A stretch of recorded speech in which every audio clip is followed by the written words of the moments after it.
Mas, meus irmãos, nós estamos então reunidos para a continuidade, né, da série de mensagens que nós estamos ministrando aos domingos na primeira carta do apóstolo Paulo aos Coríntios.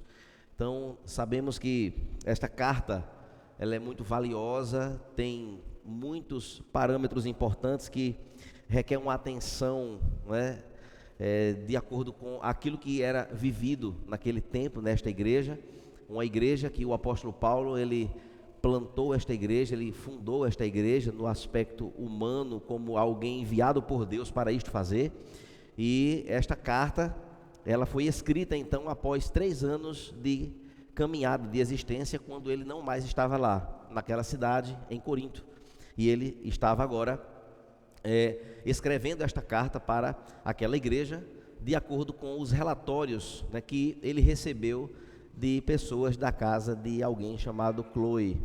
E o relatório era um relatório terrivelmente aprimorado, com tantos requintes de desobediência a Deus, de desvios, né, daquilo que o Senhor havia estabelecido por meio da vida do próprio apóstolo. E no transcorrer da carta, nós já caminhamos em todo o primeiro capítulo da primeira carta aos Coríntios, já adentramos então no segundo capítulo, e diante das especificidades da carta e do conteúdo desta carta, nós podemos observar, irmãos, que o apóstolo Paulo, ele toma uma decisão importante de pregar não outra pregação que não fosse ser Jesus Cristo e este crucificado. Podemos observar de forma muito clara que a cruz de Cristo, então, é o máximo da revelação da justiça e do amor de Deus, não é, para com o seu povo. E esta, de fato, é a pregação do apóstolo Paulo na carta aos Coríntios. Cristo, então, crucificado, na boca do apóstolo Paulo, era de fato esta mensagem que causava entendimentos diversos entre a sua audição, né, que vivia ali naquela cidade. Observe, irmãos, que para os judeus, o Cristo ele era um escândalo, não é, para a doutrina judaica. Para os gregos, a mensagem de Cristo crucificado era loucura, como nós vimos em mensagens já anteriores. No verso 23 do capítulo 1, nós podemos observar isso de forma muito clara. Todavia, irmãos, para o apóstolo Paulo, para o cristianismo, a mensagem do Cristo crucificado era o poder de Deus e sabedoria de Deus. Era de fato uma sabedoria diferente, que antes estava oculta, mas que haveria agora de estar revelada, trazendo então o cumprimento de todas as promessas que apontavam para o Cristo crucificado. O Cristo que morreu para resgatar o seu povo e o Cristo que morreu e ressuscitou e à destra do Pai está. Então, para Paulo, não bastava apenas a pregação de um Cristo como alguém que deu bons exemplos. Essa pregação, conforme muitas pessoas acreditam e olham para Cristo como sendo aquela pessoa que fez boas obras, um homem que curou, um homem que fez cego enxergar, paralítico andar. Esse Cristo, essa pregação não bastava para Paulo. Para Paulo, então, não bastava a pregação de um Cristo, não é como se deu muitos ensinamentos, aquele homem que ensinou muito, que juntou multidões para ensinar. Esta pregação não era a pregação que Paulo queria passar. Não bastava, irmãos, a pregação de um Cristo como um bom cidadão, né, que tinha uma boa pregação, que anunciava Cristo como algo, né, dentro daquilo que de fato Cristo representa. E assim, queridos, o apóstolo Paulo, ele traz então como de fato o objeto da justiça de Deus, punindo então os pecados daqueles de quem ele então morreu, e ao mesmo tempo como demonstração do amor de Deus, ao ser crucificado, ao morrer, nos livra então de uma condenação eterna. É esta a mensagem que o apóstolo Paulo então, ele se propõe a pregar. Observe ainda, irmãos, que introdutoriamente, a pregação de Cristo crucificado, ela é a libertação da condenação, que é o coração do Evangelho. De fato, esta mensagem, o apóstolo Paulo se propõe em sua decisão de não usar de palavras agora de sabedoria humana, mas da sabedoria do próprio Deus, que se apresenta desta forma, apresentando então essa máxima de amor e de redenção para o seu povo. E especialmente, irmãos, a mensagem do apóstolo Paulo, sendo Cristo crucificado, representava a humildade. De fato, a cruz de Cristo julga o orgulho humano, colocando-nos em uma única posição de então sermos servos dele, sem ter nenhum tipo de mérito em nós como seres humanos, nas pessoas, pois pelo seu sacrifício e unicamente por ele, de forma substitutiva, foi de fato o ápice maravilhoso que colocou-nos então na condição de filhos dele e assim salvos eternamente. O Cristo pendurado na cruz, no lugar do homem, em nosso lugar. Assim, queridos, eu convido a igreja a abrir o texto sagrado na primeira carta, no capítulo 2, e nós vamos ler do verso 6 até o verso 12. Nós vamos fazer esta leitura, os irmãos podem permanecer sentados como vocês estão, nós vamos fazer esta leitura. 1 Coríntios capítulo 2, versos 6 até o verso 12.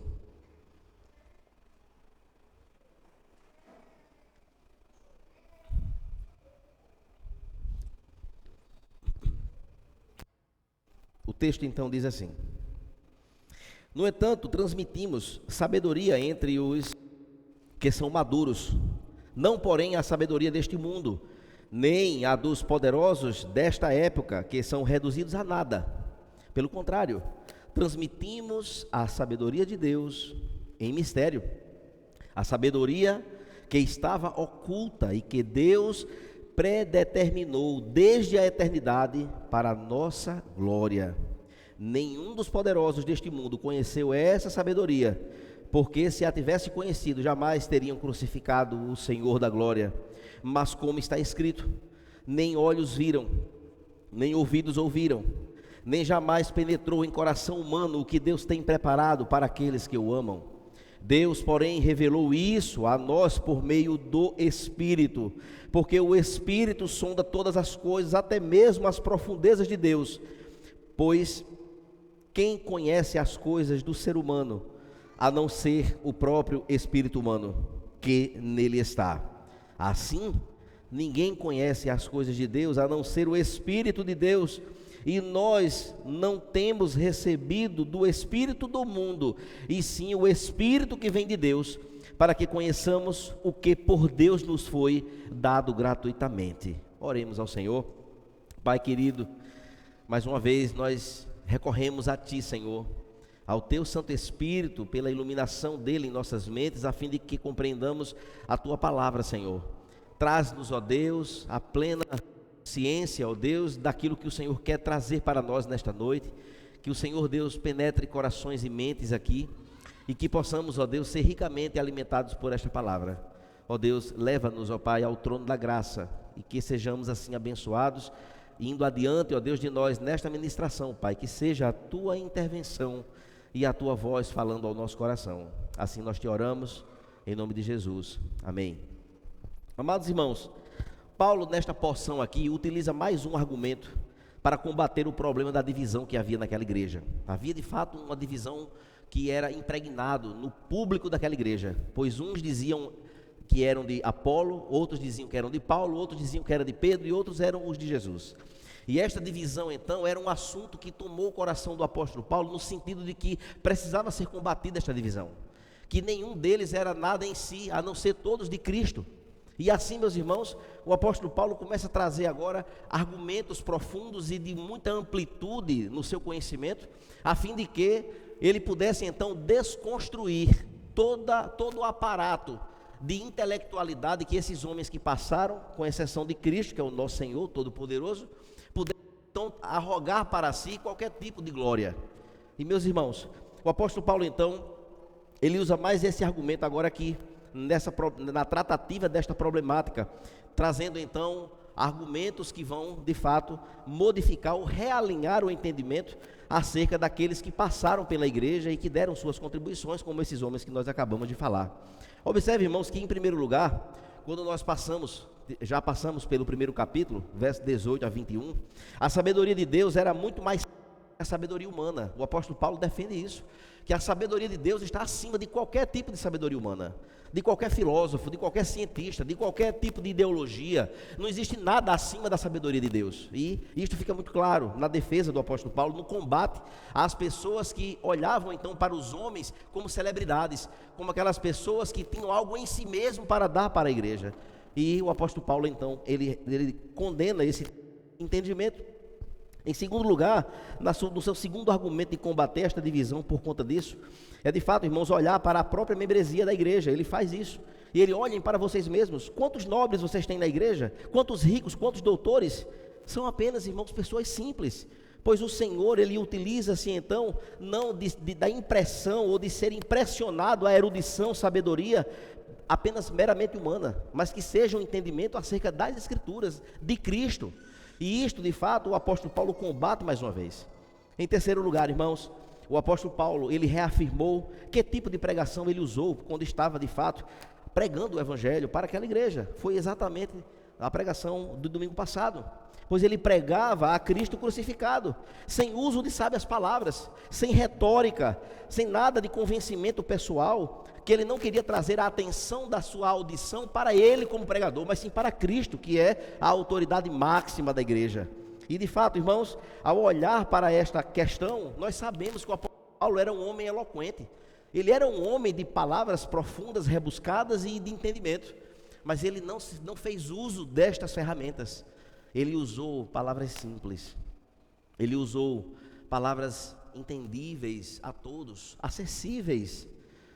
A mensagem do evangelho é uma mensagem simples, é uma mensagem que traz a boa nova de salvação, e o apóstolo Paulo se comprometeu em trazer isso, em apontar nesta direção.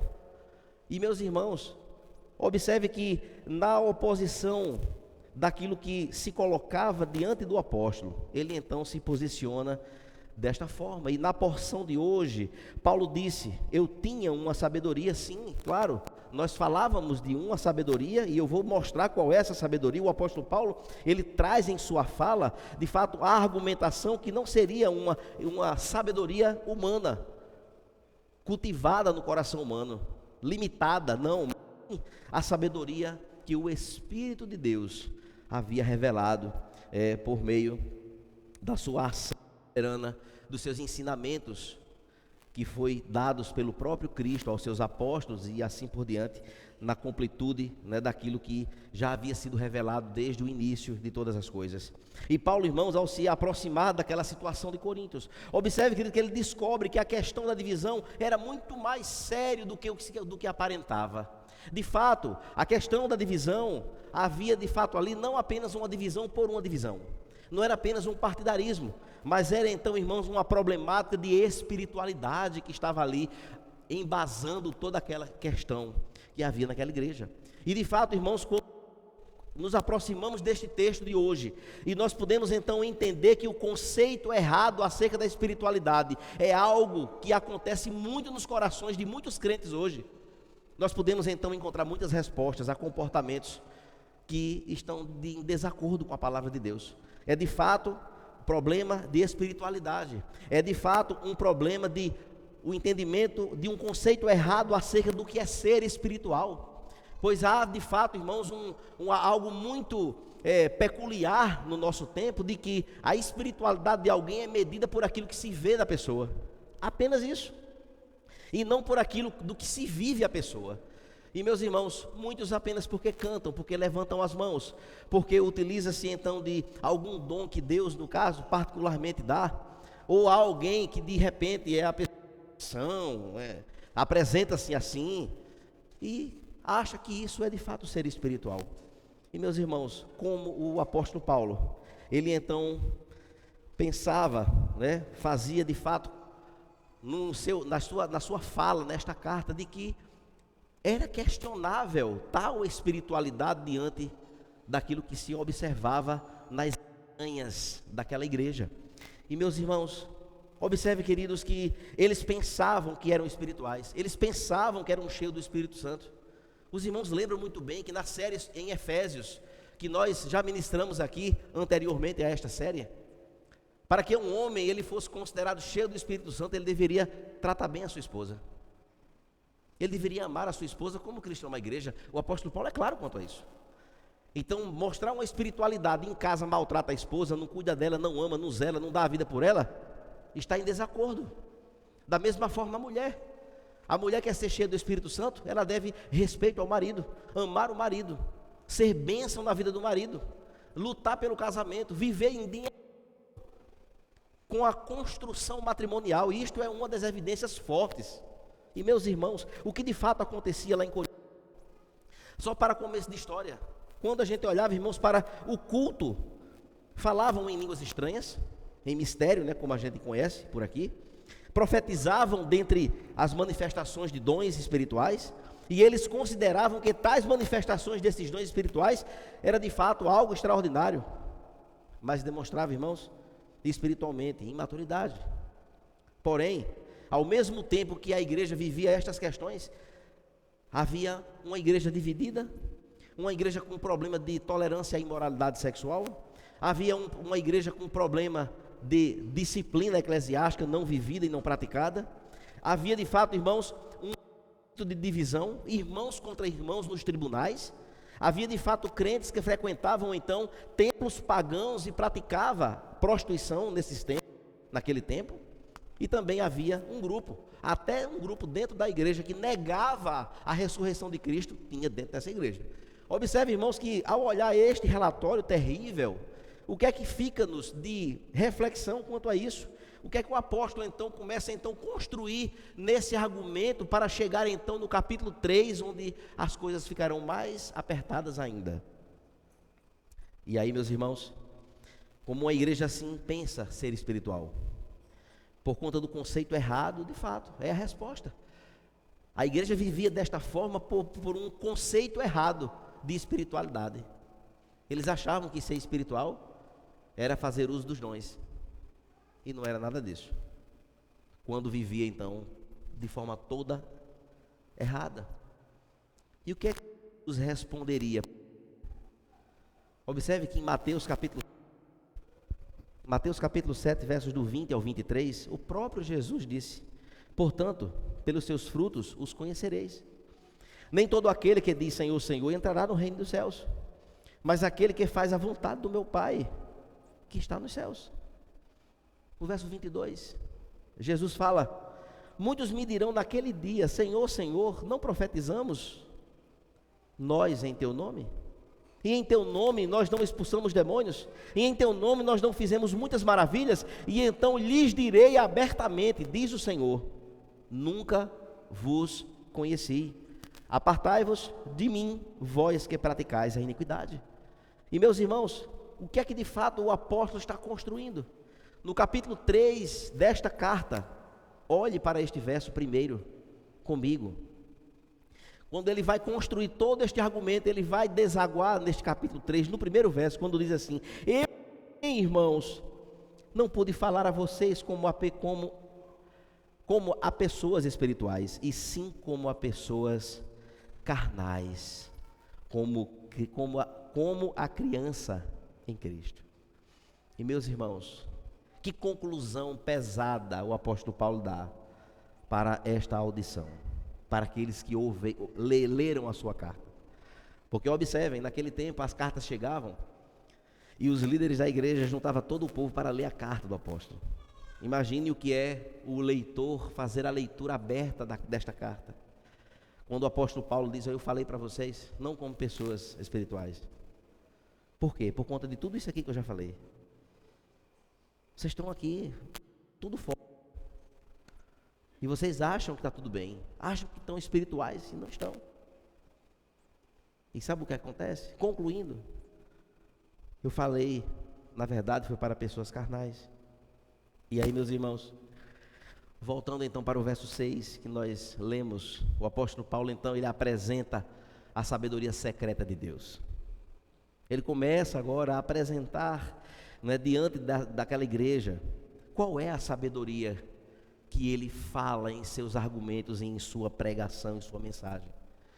E meus irmãos, isto para nós deixa-nos uma lição importante, de que nós não podemos nos apartar da pregação do Evangelho de Jesus, do grande mistério que foi revelado. O grande mistério, que mistério foi esse? O mistério de que desde a eternidade, o grande e eterno Deus estabeleceu um plano de redenção para um povo caído em seus delitos e pecados. Isto é o que foi revelado. Observe, irmãos, que quando nós olhamos para este verso 6, quando ele então diz, no entanto transmitimos, e aqui, meus irmãos, um detalhe apenas importante neste verso. Observe que até o verso 5, capítulo 2, até o verso 5, ele fala dele como pessoa, ele, no artigo pessoal, eu, e no capítulo 2, verso 1, irmãos, quando estive com vocês, então eu falei, eu preguei, eu falei sobre isso, eu apresentei isso, eu estive com vocês, mas quando chega no capítulo, do verso 6, ele agora muda, ele agora diz, no entanto, transmitimos sabedoria. Transmitimos? Como assim? Quem foi que transmitiu? Quem foi que transmitiu junto com ele? Isso aqui é um detalhe que a gente precisa ter um olhar, né, de entendimento para entender quem são as pessoas que transmitiram então sabedoria, entre os quais são maduros. De fato, irmãos, ao olharmos assim, não podemos ter conclusão de que esses que transmitiram foi exatamente os apóstolos que receberam de Cristo todo o conhecimento acerca daquilo que embasou as cartas desses homens para que a igreja pudesse ser abençoada, todos os ensinamentos. E também não podemos considerar que ele fala não somente dos apóstolos, mas também daqueles que colaboraram com esta igreja, pois Apolo passou por lá e também fez uso do ensinamento, né, dos apóstolos, do ensinamento de Cristo, e Cristo crucificado. Observe, irmãos, que quando nós olhamos isto, o apóstolo Paulo, ele fala sobre uma referência a este mistério de Deus, ou seja, esse plano de redenção em Cristo, ou seja, o plano para salvar os que são seus, e nós não podemos fugir disso aqui, pois de fato, irmãos, havia este plano estabelecido desde a eternidade. A queda do homem não foi um ato surpresa para Deus, Deus já sabia, Deus já tinha conhecimento de todas as coisas, porque Ele é o princípio e o fim, Ele é de eternidade a eternidade, nada foge do seu olhar, nada foge do seu entendimento, do seu conhecimento. E quem era o homem para poder dele mesmo recorrer a Cristo? Ora, a fé vem pelo ouvir, e ouvir a palavra de Deus. Se Deus não tivesse se revelado ao homem, de forma alguma, este homem poderia ser tocado pelo Espírito, derramado fé em seu coração para ele dizer, Senhor, eu te pertenço, eu quero te servir, eu entrego a minha vida ao Senhor. Observe, irmãos, que diante disso, o homem caído, em flagelos pelo seu próprio pecado, a sua condição caída, arrasada, foi este Deus que estabeleceu então marcos importantes, quando ele então, na sua revelação, apresenta este plano, e é este mistério então, que é a sabedoria de Deus que o apóstolo Paulo se propõe a pregar. Ele quer pregar a Cristo, ele com a sua pregação reúne todas as mentes e corações que pertencem ao povo de Deus para um entendimento único, onde o olhar de todos devem estar virados para a cruz do Senhor, e olhar na cruz, vendo ali o sacrifício do nosso Redentor e do nosso Salvador, sendo ali cumprido diante de toda uma profecia que aconteceu pelos profetas, e a anunciação em Gênesis 3,15, quando o próprio Deus, ele estabelece que um plano de redenção estava em curso agora. E meus irmãos, não é sabedoria humana que nos traz estas convicções, mas é a sabedoria do Deus eterno. É a sabedoria que o apóstolo Paulo se propõe a pregar diante de uma igreja que precisava ser revitalizada. Precisavam então baixar as guardas, arrasar os seus corações, quebrar-se, quebrantar-se, quebrar paradigmas, quebrar então todas as fronteiras criadas que impediam de fato o servir ao Senhor, o cultuar a Deus de forma livre. E queridos amados, a verdade, irmãos, é que, de fato, eles transmitiam a sabedoria secreta de Deus aos maduros, aqui como o apóstolo fala, todos aqueles que se envolveram então em transmitir esta mensagem, inclusive o apóstolo Paulo, nesta ocasião da carta, escreve então para os maduros, espiritualmente, ou seja, os crentes em Cristo. Assim ele escreve, e de fato, irmãos, os filósofos e os governadores romanos tiveram contato com Jesus, é verdade. Jesus pregou para essas pessoas, o evangelho foi disseminado, e estas pessoas elas não entenderam nada, elas não viram quem era Jesus. E de fato, aqueles homens tiveram dificuldades, eles não entenderam de fato nada acerca do Evangelho. Jesus pregava para multidões e muitos não compreendiam de tal forma, irmãos, que diante de Pilatos, ele não teve nem o que fazer, não compreendia era nada. Mas para aqueles humildes de coração, o Senhor falou e fonte de graça brotou no coração. E meus irmãos, assim Deus alcança corações humildes, corações de pessoas que não se prevalecem de sabedoria própria e de algum mérito pessoal. Não, o Senhor buscou pescadores, o Senhor buscou pessoas humildes, pessoas como eu, como você, pessoas que talvez ninguém nem dava crédito, e o Senhor foi lá, e foi esta mensagem que nos atraiu para o Senhor. Queridos, observe que do verso até o verso 9, havia de fato esta transmissão de sabedoria, e é a sabedoria dada como esse mistério de Deus, e é algo extremamente importante para a nossa compreensão. Quando ele então diz que no verso 6, foi transmitida esta sabedoria entre os maduros, ou seja, o povo de Deus, os experientes, aqueles que conheciam a mensagem do Senhor, não porém utilizando a sabedoria deste mundo, no verso 6, nem a dos poderosos daquela época, que são reduzidos a nada. O verso 7 diz, pelo contrário, transmitimos, mais uma vez, no singular, aliás, no plural, a sabedoria de Deus em mistério. A sabedoria que estava oculta e que Deus predeterminou desde a eternidade para a nossa glória. Não é para a glória pessoal nossa, mas é para a nossa glorificação, para a nossa para nos abençoar, para nos fazer de fato envolvidos e estar de fato incluídos nesta glorificação, que é o ato final para a nossa para a vida eterna com o Senhor. Observe, irmãos, que quando o apóstolo Paulo ele escreve esta parte, dando continuidade então no verso 8 e verso 9, quando diz, nenhum dos poderosos deste mundo conheceu essa sabedoria, porque se a tivesse conhecido, jamais teriam crucificado o Senhor da glória, mas como está escrito. E aí, queridos, ele fala, nem ouvidos viram, nem ouvidos ouviram, nem jamais penetrou em coração humano o que Deus tem preparado para aqueles que o amam. Observe, irmãos, que quando ele diz então pelo contrário, ele vai agora se colocar como de fato aquilo que ele falou não foi de nenhum outro lugar, não foi algo improvisado, mas foi algo revelado, foi algo puramente dado pelo Senhor. Ou seja, ele diz que transmitiu a sabedoria que estava oculta, ou seja, estava guardada, escondida desde a eternidade, mas progressivamente compreendida por quem? Pelo povo de Deus, desde o Gênesis, desde a criação de todas as coisas. Ali se deu-se a revelar-se pelo Espírito o plano redentor de Deus. E meus irmãos, assim sendo, observe que esta progressividade compreendida, né, pelos profetas, pelos servos do Senhor, predestinando então tudo aquilo que o Senhor havia de fato planejado para esta salvação. Quero dizer alguns pontos importantes, que Deus tinha, irmãos, um plano perfeito em mente, antes que o mundo viesse a existir.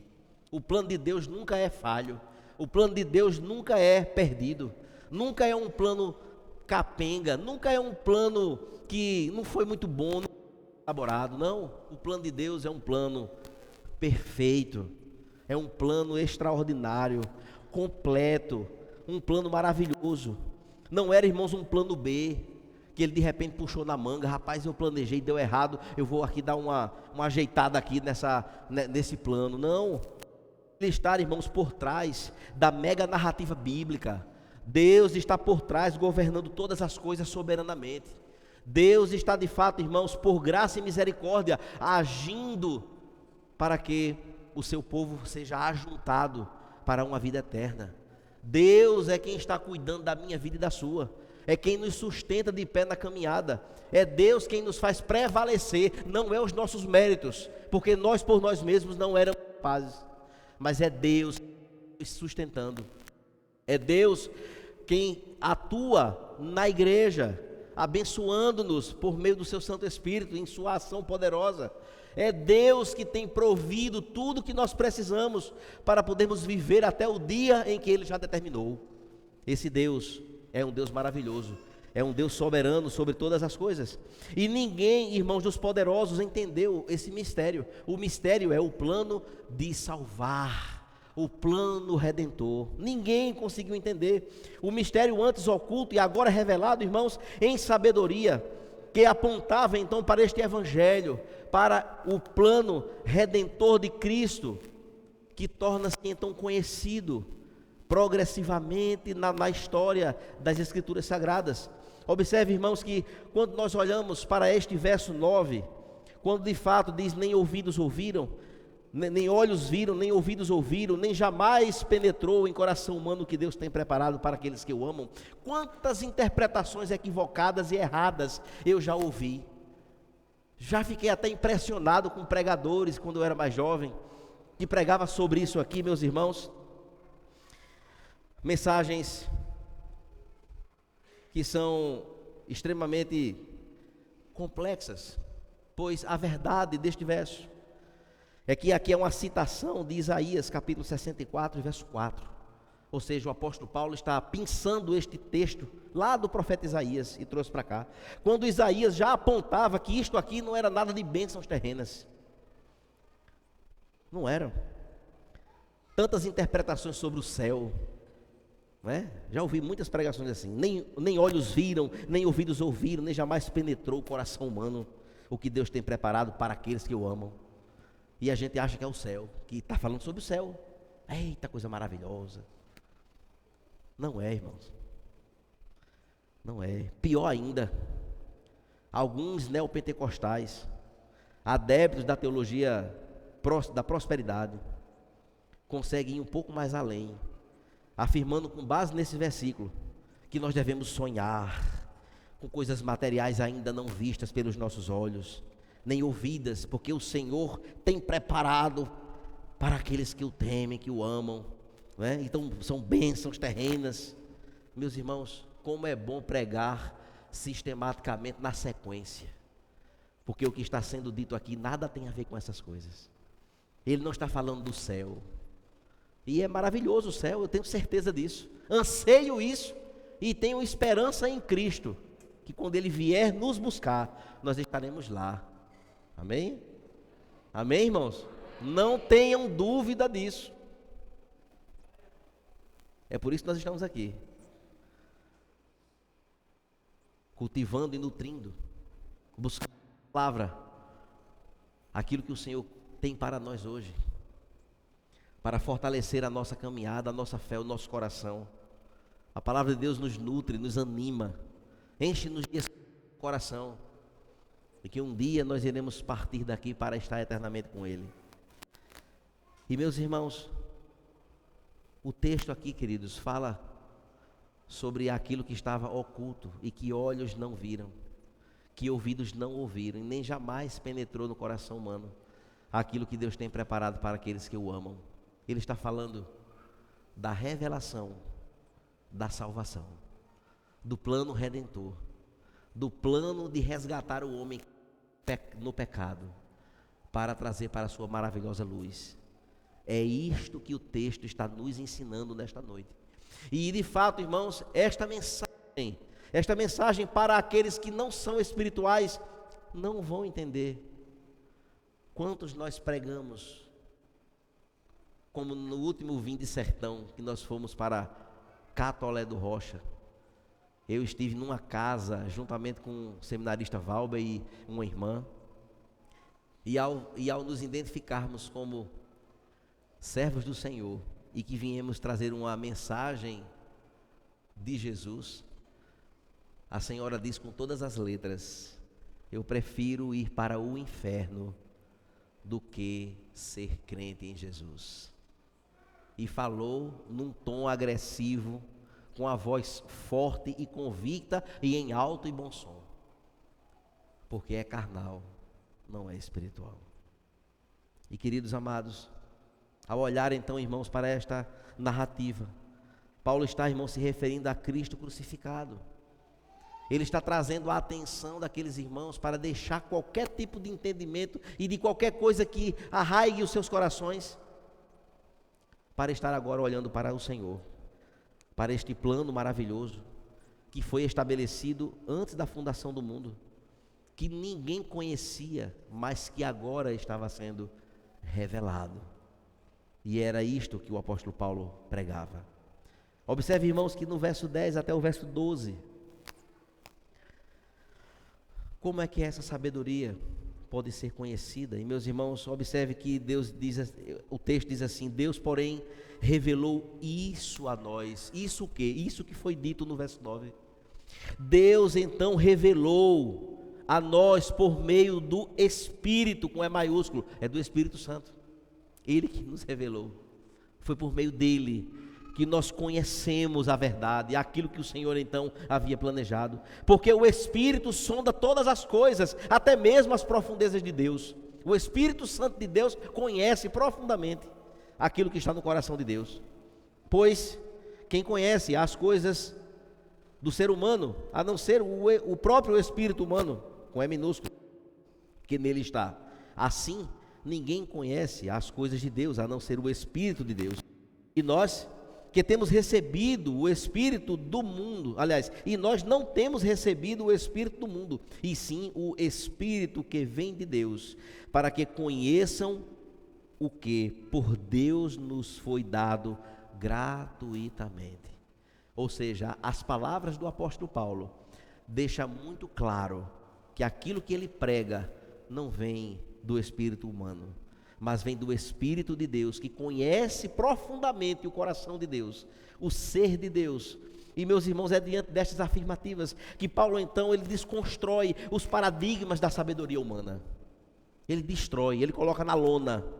Ele então observamos, irmãos, que esta sabedoria humana acaba de desconstruir, ela é limitada, ela é uma sabedoria carente, é uma sabedoria com fronteiras de entendimento, pois não consegue daquilo que é uma compreensão terrena, é incapaz de perceber a sabedoria de Deus, a mensagem secreta de Deus, o Jesus crucificado para redimir o seu povo.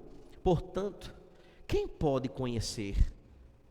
A ação do Espírito Santo, irmãos, é introduzida nesta aplicação, nesta explicação. Observe que neste verso 10, a Trindade então se apresenta nesse plano extraordinário. E meus irmãos, o Pai desde a eternidade todas essas coisas. Jesus então é aquele que executa este plano como pessoa. Ele veio para cumprir o plano que Deus havia então estabelecido, Deus Pai, para a nossa eternidade. E o Espírito Santo então revelou aos olhos, aos ouvidos e aos corações. Por isso que nós... E aqui, queridos, no verso 11, o Espírito Santo, queridos, é aquele que sonda de fato todas as coisas. O Espírito Santo veio depois que Cristo subiu. Ele disse: eu vou para o Pai, mas vos enviarei o Espírito Santo. E ele veio e atua na igreja, atua nas nossas vidas. O Espírito Santo, irmãos, é alguém maravilhoso em excelência, em majestade, igual as outras pessoas da Trindade. Observe, irmãos, que ninguém conheceu a Deus, ninguém conhece a Deus senão o Espírito Santo, que o revelou, que o trouxe ao conhecimento de nós por meio da sua palavra. E toda conversão verdadeira, irmãos, é uma revelação do Espírito Santo. Todas as pessoas que verdadeiramente há de fato um novo nascimento, é de fato a evidência de que o Espírito se revelou àquele coração, e aquele coração irresistivelmente rendeu-se ao Senhor. Isto é maravilhoso. Esta de fato é a revelação, irmãos, que nos faz olhar com dedicação e com devoção na ação deste Deus. É a prova de que ao novo nascido, ele se revelou, a saber, a mensagem do nascimento, do novo nascimento em Cristo, na água e no Espírito. Sem o Espírito Santo, irmãos, ninguém pode conhecer a Deus. O Espírito Santo estava na criação de todas as coisas, estava lá. O Espírito de Deus, irmãos, é quem convence o homem do pecado, da justiça e do juízo. Ele é o consolador da igreja. Ele atua e dirige a igreja. O Espírito Santo, irmãos, intercede por nós com gemidos inexprimíveis, porque nós não sabemos orar como deveríamos, mas Ele intercede por nós. Foi o Espírito Santo que assim se revelou, ou seja, essa sabedoria de Deus, irmãos, é a que Jesus Cristo só pode ser então compreendido através da iluminação do Espírito Santo. No verso 2, nós encontramos aqui dois públicos, dois tipos de pessoas, duas populações: aquele que é natural e aquele que é espiritual. E meus irmãos, nós que aqui estamos, precisamos fazer uma autoavaliação. Se de fato a pregação das Escrituras Sagradas, se de fato a nossa vida de oração, se de fato aquilo que nós vivemos em comunhão com o Senhor, se realmente, irmãos, nós estamos tendo entendimento, se ao lermos as Escrituras aquilo vai ao coração e provoca, queridos, transformação na nossa vida, ou se de fato, irmãos, ao lermos as Escrituras aquilo não faz o menor sentido para nós e nos leva ou nos faz continuar com corações endurecidos diante de coisas tão cauterizadas. Precisamos, irmãos, ter esta percepção. A Bíblia, ela fala sobre dois públicos, que é natural e aquele que é espiritual. E vai um conselho para quem é solteiro: não case com quem é natural, meu irmão e minha irmã. Case com quem é espiritual, porque o espiritual temerá a Deus. O coração dele está na mão do Senhor. O homem ou a mulher natural é assim, não aceita o que vem do Espírito de Deus, porque tais coisas são loucura para elas, para essas pessoas. Elas não conseguem compreender e não aceitam os ensinamentos dos apóstolos, porque as coisas são espirituais e elas são naturais. Essas pessoas, irmãos, naturais, elas não querem conhecer a sabedoria, estão nem aí, porque são tão egocêntricas em si mesmas, são tão cheias de razão. Eu já cansei de encontrar pessoas que dizem assim: pastor, eu entendo, eu sei que está dizendo assim, mas eu não quero, eu não aceito, isso não faz sentido para mim. Eu sei, leia aqui com o seu olho, estou vendo, mas eu não quero.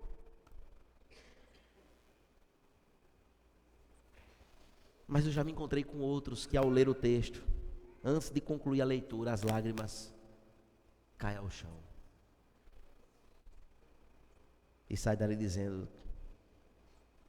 que Deus me capacite, pastor, para isso aqui. Este é o alvo que eu quero na minha vida, eu preciso disso. E aí, para mim, como pastor que ensina, que prega, para mim, meu Deus, que lindo, Senhor, que o teu Santo Espírito invada esse coração e continue fortalecendo este coração. Mas aos corações endurecidos, irmãos, propositalmente mesmo, não conseguem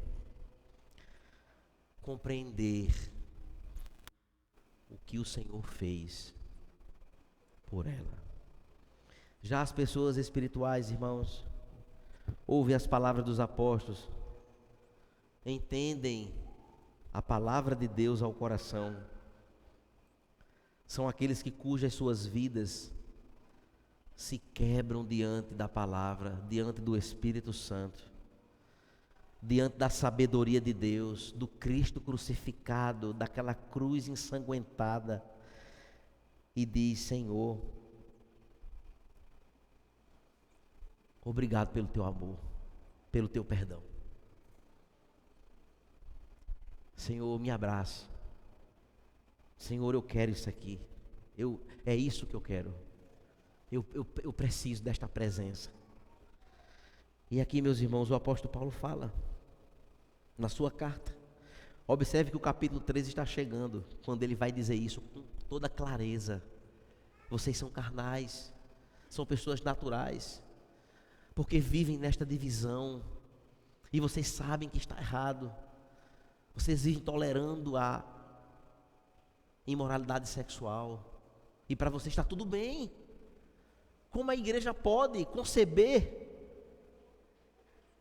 o filho tendo relações com a sua madrasta, que é o que acontecia na igreja de Corinto, e a igreja não faz nada? Como? Está fora. E esses crentes que vão para os templos pagãos para poder cultuar a outra coisa, que quer cultuar a mim aqui e a outro Deus, como? O apóstolo Paulo, irmãos, ele vai fundo nestes aspectos. E para concluir, queridos, para a gente ganhar tempo, o louvor pode se posicionar, que a gente vai ter a ceia. O que Paulo então ensinou, irmãos, é para que nós possamos tomar posturas diferentes daquela igreja. De fato, de verdade. Precisamos ser um em Cristo. Nós não podemos viver em divisão, em grupinhos, em panelas, em limitações, em um em detrimento do outro, em preferir uns em detrimento de outros. A igreja de Cristo é uma só. A igreja de Cristo, ela não vai levar consigo no dia do Senhor final a placa da igreja, nem o título ou a camiseta do departamento ao qual faço parte. E somos então um em Cristo. Os nossos corações precisam estar sintonizados na cruz de Cristo, que é o símbolo ápice da demonstração de justiça e amor de Deus para as nossas vidas. Precisamos, irmãos, de fato olhar para o Senhor, negando a nós mesmos, tomando a nossa cruz e seguindo ao Mestre. É ler as Escrituras Sagradas, irmãos, e isto trazer para nós profunda reflexão. É a voz do Senhor falando ao nosso coração, quando de fato nós lemos as Escrituras Sagradas, não como um gibi, nem como um jornal qualquer, nem como uma revistinha de animação, ou uma caça-palavras, ou uma palavra. Mas é ao abrir as Escrituras, entender que naquela ocasião o Senhor está falando ao coração. Observe, irmãos, que ao olharmos então para estas dificuldades vivenciadas por aquela igreja, o que é que nós temos, irmãos, de concluir? Que nós somos privilegiados, irmãos. Somos muito privilegiados. Vivemos diante do Rei dos Reis, do Senhor dos Senhores, aquele que morreu para nos salvar, que nos resgatou do império das trevas e nos transportou para o reino do seu Filho. O Senhor, irmãos, fez por nós aquilo que nem nós poderíamos fazer por nós mesmos, e ninguém poderia fazer por nós, a não ser Ele, naquela cruz ensanguentada, quando disse: está consumado. Somos privilegiados, irmãos. Assim como Ele se apresentou para o seu povo, lá no Egito, quando disse: eu sou o Deus, o Senhor de vocês, o Deus de vocês, que tirou vocês da escravidão. O Senhor nos libertou da nossa escravidão. Vivemos agora em um reino livre, um reino de amor maravilhoso, que nutre, que cuida, que zela, e que nos conduzirá em êxito para a nossa casa. Assim, meus irmãos, é nas Escrituras que conhecemos a sabedoria de Deus, não nos achismos em ouvir um pedacinho de alguém na internet, aí eu corro para outro alguém, e eu corro para outro alguém, e a gente não para conferir. Erro trágico na vida de qualquer crente de verdade é ficar pedacinhos picotados da internet, e a gente pelo menos se pudesse parar, anotar o que a pessoa está dizendo, vamos conferir para ver se bate, como os irmãos de Bereia. Mas não se engole tudo, a garganta é larga, nem tem filtro nem nada. E aí são muitos crentes que não conhecem de fato a sabedoria de Deus, que preferem ser os gurus da internet a despeito da palavra revelada do Senhor. Observe, irmãos, que é nela que nós encontramos, é por intermédio do Espírito que Ele se revelou. Não podemos aplicar a sabedoria humana e pensar que ela é útil para a compreensão daquilo que Deus de fato estabelece para nós. Precisamos, irmãos, buscar o assim diz o Senhor. Precisamos ter no nosso coração aquilo que Moisés tinha quando estava lá ainda nos momentos de tratativa com Deus para ir ao Egito buscar o povo. O povo estava agoniado por realizar as coisas. Ele disse: eu quero te conhecer, Senhor. Senhor, eu quero te conhecer. Eu quero estar contigo, Senhor. Conhecer. Que nós queiramos, irmãos, conhecer a sabedoria de Deus revelada nas Escrituras. Que aqueles, irmãos, que de fato buscam sabedoria humana, não submetem então a sabedoria de Deus revelada nas Escrituras, estão agindo como pessoas imaturas, naturais, não espirituais. Os maduros entendem isso. Os maduros, os convertidos, os espirituais, eles entendem a mensagem, eles entendem a palavra, eles evidenciam então esta audição ao que Deus então apresenta reveladamente nas suas palavras, na Escritura Sagrada. Nossa vida, irmãos, nossas vidas devem ser edificadas sobre a autoridade das Escrituras, procurando descobrir a vontade de Deus a cada dia sobre as nossas vidas, sobre as nossas questões pessoais. E vivendo nesta dependência, nós de fato vamos conhecer a sabedoria de Deus para as nossas vidas. Amém? Que Deus nos abençoe, que Deus derrame graça sobre nós, e que esta narrativa bíblica de 1 Coríntios traga para nós muitos dividendos para a nossa fé, para a nossa edificação, para animar o nosso coração e perceber, irmãos, que diante de um caos, Deus é um Deus que cuida da igreja, que cuida do seu povo, está para nos abençoar. Vamos de pé neste momento, nós vamos orar nesta ocasião e logo em seguida vamos para a ministração da ceia.